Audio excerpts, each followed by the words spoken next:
You walked into a room today, and something happened. Someone adjusted their posture when you entered. Someone looked away too quickly.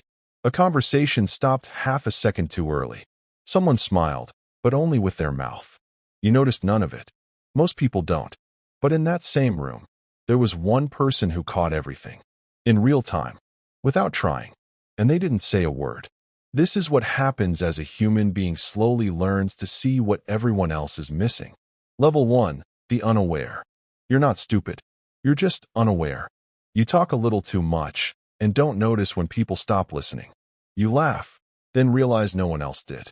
You trust quickly, overshare easily, assume people mean what they say. They call you genuine. What they mean is harmless. You think you're part of the group. The group has already decided you're not. They just didn't tell you. And the worst part? When something goes wrong, you don't know why. A friendship fades. A room feels off. People pull away without explanation. And days later, maybe weeks, it hits you. That's what they meant. But by then, it's already over. You're not broken. You're just trying to play a game you don't know the rules of yet. Level 2, the self-conscious. Something changes. Maybe someone embarrassed you publicly. Maybe a comment rewired something. Maybe you finally saw yourself through someone else's eyes and didn't recognize the person looking back. Now you walk into rooms differently. You scan. How do I look? Did that come out wrong? Are they judging me right now? You type a message, delete it, rewrite it, stare at it, and still don't send it. At 2 a.m. you replay conversations like crime scenes. Every word, every pause, every moment you could have said something different. But here's what nobody tells you about this level. This isn't awareness. It's fear wearing awareness as a costume. You're not reading people. You're trying to survive them. The gaze is still turned inward, watching yourself through imaginary eyes that are always slightly disappointed. And most people never leave this level. Stuck between who they were and who they're afraid to become. Too aware to be free. Not aware enough to understand why. Level 3, the observer. Then something shifts. The focus moves outward. You stop watching yourself and start watching everyone else. And what you begin to see, quietly, steadily, is that people are constantly, helplessly broadcasting. The woman in the meeting who laughs half a second too late. She didn't find it funny. She found it necessary. The man who speaks loudest in every room, but glances at the most powerful person before finishing every sentence. He thinks he's confident. He's still asking for permission. The friend who says, "I'm fine," and immediately changes the subject. Not because nothing is wrong, but because something is very wrong and they need you to ask one more time. You start seeing the gap between what people perform and what people feel. And here's what that does to you. It makes you quieter, not sadder, quieter. Because once you see the performance, you don't want to perform back. You want to understand what's underneath. People start calling you perceptive. What they mean is, you make them feel seen. And feeling seen is so rare in this world that people mistake it for something close to love. Level 4, the reader. You walk into a room now, and within 4 minutes you understand it. Not the words, the energy. Who holds the real power? Not the title, the actual influence. Who is performing confidence, and who genuinely has it? Who dislikes whom, and has decided to stay professional about it? Who is the most insecure person here? And how that insecurity is going to quietly control every decision they make today.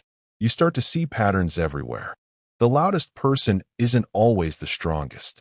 The quiet one isn't always weak. Dominant people take up space. Not just physical space, but conversational space, silent space, the right to end topics. Insecure people mirror the most powerful person in the room without realizing they're doing it.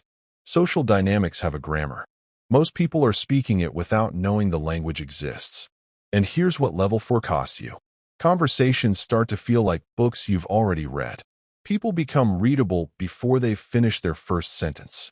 The mystery that makes human beings interesting starts to thin. You know too much to be naive, but not enough yet to feel at peace with what you know. Level 5, the mirror. Something strange starts happening. People open up to you too quickly. Strangers reveal things in the first conversation they haven't told people they've known for years. They say, I don't know why I'm telling you this. You do know why. You've made it safe, without a single word about safety. You've become a mirror. Around you, people feel reflected accurately, maybe for the first time. An accurate reflection is so rare in a world built on performance and pretense that people are drawn to it like warmth. But here is what it costs. You are very rarely mirrored back, because almost no one at this level exists around you. So you move through a world full of people who feel deeply understood, and you feel quietly alone inside it. Not the loneliness of being ignored, the loneliness of being fluent in a language almost no one else speaks. You carry other people's patterns, their pain. You see the childhood wound living inside the adult behavior. You see the fear hiding behind the aggression. You see what people are protecting, and it makes it almost impossible to hold a grudge against anyone. Which sounds like wisdom, and it is. But wisdom at this level is a heavy thing to carry alone. This is not humility. It is not performance. It is something quieter and more permanent. The understanding that the most powerful position in any room draws no attention to itself. You don't dominate conversations. You guide them. A question, a pause, a small reframe, and the entire room shifts direction. No one traces it back to you. And that is exactly the point. You control what you show, what you keep, when you react, and when you deliberately don't. Not cold, just completely in command of the signal you send into the world. And eventually, something becomes clear. Almost every conflict you've ever witnessed, a failure of awareness.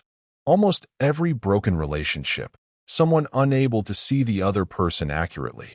Almost every act of cruelty, a person in pain who couldn't read their own pain, let alone anyone else's. You don't feel superior about this. You feel something else, something quieter, something that feels almost like grief. Return. Right now, someone walks into a room for the first time. They laugh a little too loud, talk a little too much, miss everything happening around them. They think they understand the room. They don't, but they will, eventually, and it will cost them something to learn. Because social awareness is not a gift. It is not a personality trait you're born with. It is a slow, sometimes painful education, paid for in misreadings, in rooms you didn't understand until you were already outside them, in friendships that ended before you knew they'd started ending. The most dangerous person in any room is not the loudest one. It's the one in the corner, saying very little, who already sees everything, and chooses to say nothing. But here's the real question to sit with tonight.